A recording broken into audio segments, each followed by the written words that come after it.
diaduk. Enggak. Kecapnya diputar apa zigzag? Tadi puter. Oh, sama berarti. Ada obrolan-obrolan politik mungkin Pak terkait dengan Ngomongin umpi, ngomongin teh botol, ngomongin apa api ampela itu. Nggak ada soal pilpres mungkin Pak? Ada tanggapan nih Pak?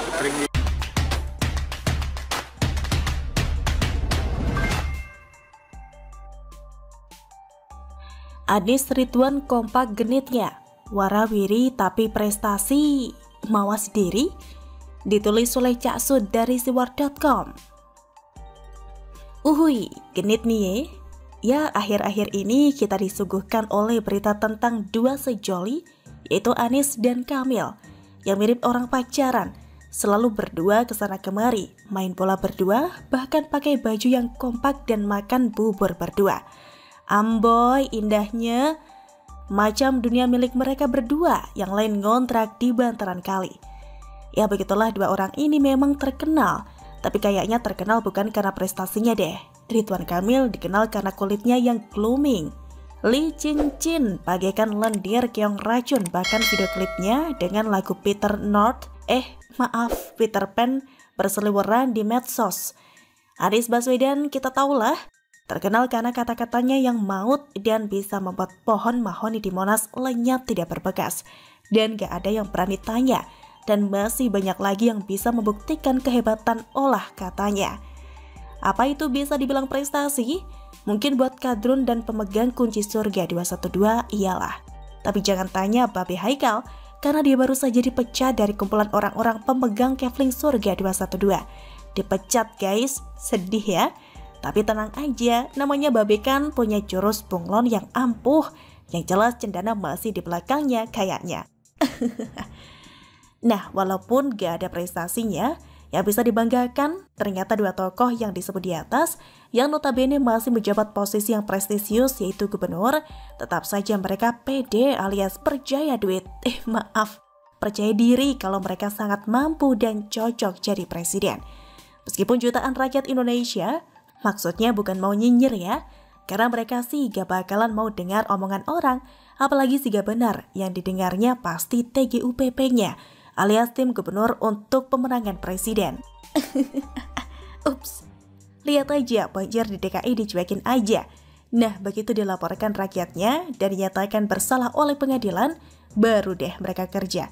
Tapi dasar muka tembok, gak pedulilah sama yang begituan, yang penting bertahan sampai titik malu penghabisan terus nyalon jadi presiden.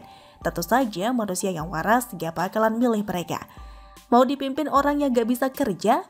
Gila mempertaruhkan nasib bangsa ini sama orang yang gak bisa kerja. Kita akan mundur ke zaman purba lagi. Cobalah jujur saja sama diri sendiri. Lakukan riset pakai Google aja lah. Coba cari apa prestasi Anies Baswedan yang gubernur Jakarta itu, dan apa prestasi Ridwan Kamil yang gubernur Jawa Barat itu. Kalau ada dan prestasinya benar-benar dirasakan oleh rakyatnya, bolehlah dukung mereka jadi presiden. Ingat, prestasi ya, bukan penghargaan abal-abal. Prestasi kerja misalnya, yang dilakukan oleh Basuki Cahayapurnama membangun jalan simpang susun Semanggi tanpa APBD. Itu baru prestasi luar biasa. Bukannya membuat sumur resapan yang harganya selangit dan tetap banjir. Kalau sudah di Google dan mencari prestasinya, coba pikirkan lagi, layakkah mereka menjadi pemimpin negeri ini? Jujur saja, menurut hemat kami sih, karena pasti hasil pencarian prestasi kalian minim, maka sebaiknya mereka berdua fokus saja bekerja. Dalam sisa waktu masa jabatan mereka, harusnya mereka fokus kerja dan mencuri perhatian rakyat dari hasil kerja mereka. Bukannya melakukan pencitraan kesana kemari, rakyat perlu bukti bukan janji. Tapi kan terbukti banyak pendukungnya dapat hibah. Wah, susah kalau masalahnya adalah hibah menghibahkan ya. Apalagi kalau sudah ke ayat dan mayat.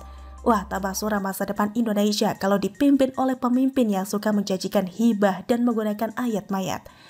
Biar gak dibilang nyinyir, baiknya mungkin begini sajalah. Hak mereka untuk meraih mimpi mereka jadi presiden adalah hak mereka untuk genit-genitan, lirik sana lirik sini. Tapi hendaknya mawas dirilah. Jangan karena merasa punya pendukung militan yang gak bisa membedakan coklat dan gula Jawa, mereka jadi besar kepala. Buat sesuatu yang benar-benar dirasakan oleh rakyat kecil, dan pasti deh, rakyat akan terus mengingatnya sepanjang masa. Nah, hal lain yang harus dicermati oleh masyarakat adalah jangan sampai mereka menghabiskan masa jabatannya dengan mengeruk APBD dan kelebihan bayar yang tujuannya buat mendanai mereka meraih kursi presiden itu.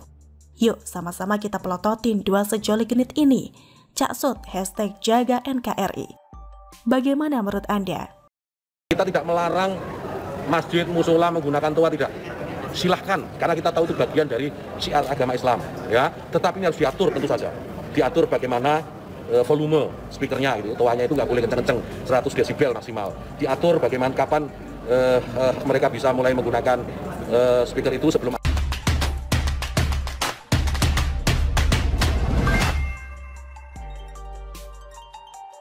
Imbas toa, Menak terancam diahokkan. Ditulis oleh Mpok Desi dari Suwar.com. Kontroversi Menteri Agama Yakut Kholil Qoumas atau Gus Yakut bukan sekali atau dua kali. Keberadaannya di Kabinet Indonesia Maju sejak kali pertama sudah menuai pro dan kontra. Dirinya kali ini kembali terkesan berseberangan ketika mengimbau agar pengguna toa masjid ditertibkan. Imbauan yang resmi dikeluarkannya lewat surat edaran nomor 05 tahun 2022. Beberapa poin disampaikan dalam imbauan tersebut yang kurang lebihnya meminta volume pengeras suara diatur sesuai dengan kebutuhan dan paling besar 100 dB atau 100 desibel. Tujuan imbauan tidak lain sebagai upaya meningkatkan ketentraman, ketertiban, dan keharmonisan antar warga masyarakat. Tidak bermaksud membela Gus Yakut yang notabene manusia biasa seperti juga manusia lainnya. Sehingga jika kali ini terjebak dalam analogi pengeras suara masjid dengan gonggongan anjing. Maaf, apakah tidak lebih baik jika kita sebagai sesama manusia di mata Tuhan yang pengasih dan pemurah memberikan maaf? Yang paling sederhana lagi, kalau kita hidup dalam satu kompleks, misalnya kiri, kanan, depan, belakang, pelihara anjing semua. Misalnya menggonggong dalam waktu bersamaan. Kita ini terganggu nggak? Artinya apa? Suara-suara ini, apapun suara itu, harus kita atur supaya tidak jadi gangguan. Speaker di musola masjid silakan dipakai, tapi tolong diatur agar tidak ada terganggu. Pungkas Yakut dikutip dari detik.com. Memahami anjing adalah binatang najis bagi umat muslim, tetapi menurut penulis yang dikatakan Gus Yakut adalah kegaduhan suara yang ditimbulkan jika tidak diatur. Maaf, penulis tidak menangkap yang dimaksud adalah suara azan, melainkan kegaduhan suara jika tidak ditertibkan. Sekarang ambil contoh lagu favorit penulis deh. Penulis suka banget lagu Bon Jovi yang berjudul It's My Life. Kebetulan tetangga sebelah ikut-ikutan pula memutar lagu favoritnya yang gak kalah seru ngeroknya. Mikir deh, apa gak tabrakan tuh lagu saling memekakkan telinga. Tadinya enak didengar, ujungnya jadi emosi karena tidak lagi bisa dinikmati.